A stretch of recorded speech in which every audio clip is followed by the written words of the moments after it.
All right, it's chip of the day. We have a long one this time, an HTL7G06S011P from Holto. It is an 11 watt, 1.6 to 600 megahertz. That's a pretty big range, 1.6 to 600 megahertz LDMOS amplifier. All right, so I found them in these handy talkies, these walkie-talkies that I took apart. So here's one.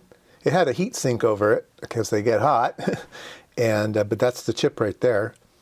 And on this one, yeah, it's right there. And again, it bolted on a heat sink. So yeah, so these are 10 watt radios, so it makes sense to use an 11 watt device. But nice frequency range, right? VHF and UHF, dual band. 7.2 volts operating voltage. And I think we saw that in some of these. There was 8 volt. Was it this one here? Oh, I don't remember. But a lot of times there's an 8 volt 3-terminal regulator that gets a diode in it and it goes down to 7.2 volts. Let's see here. Yeah, so can you read that? There we go. So on VHF, 11 watts. On UHF, 11 watts. 60% efficient. That's not bad. Let's see here.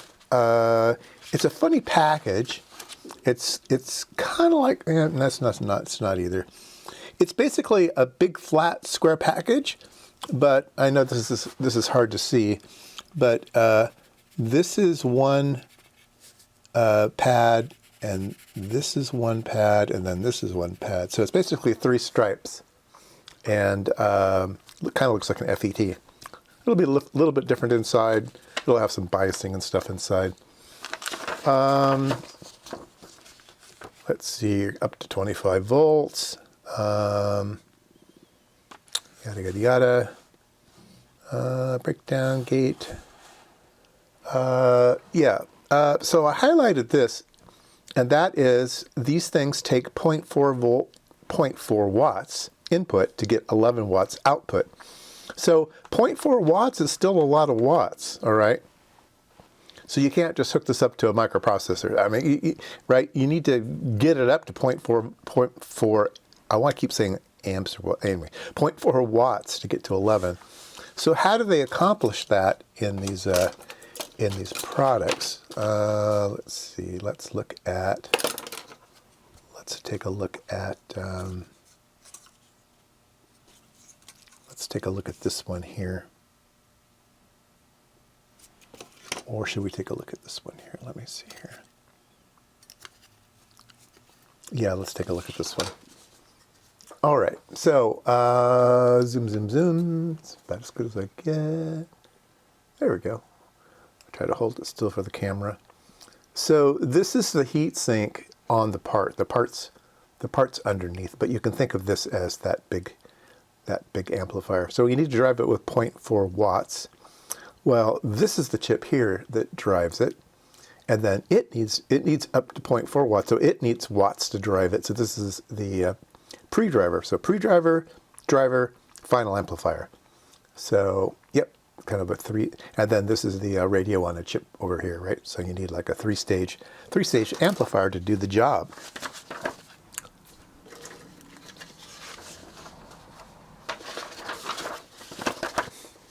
There's some pretty cool app notes in this data sheet. One for a VHF layout of the PC board. It tells you what type of capacitors and inductors to feed this thing, and on the input and the output. And then there's one for UHF. So yeah, so you can just kind of cut and paste these. These don't look exactly like the data sheet, but they work. One interesting thing on this is that the use of transmission lines.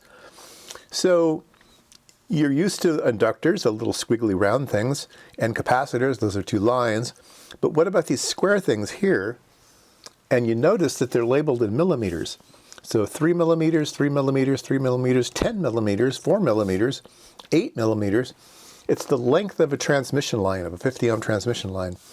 So they want you to put in that little extra. And in fact, look at this one. It's a transmission line that has a capacitor hanging off of it. So very interesting way to go about doing these RF magic things. And then the device itself kind of looks like a FET, where you need to bias the output. You do that with a inductor.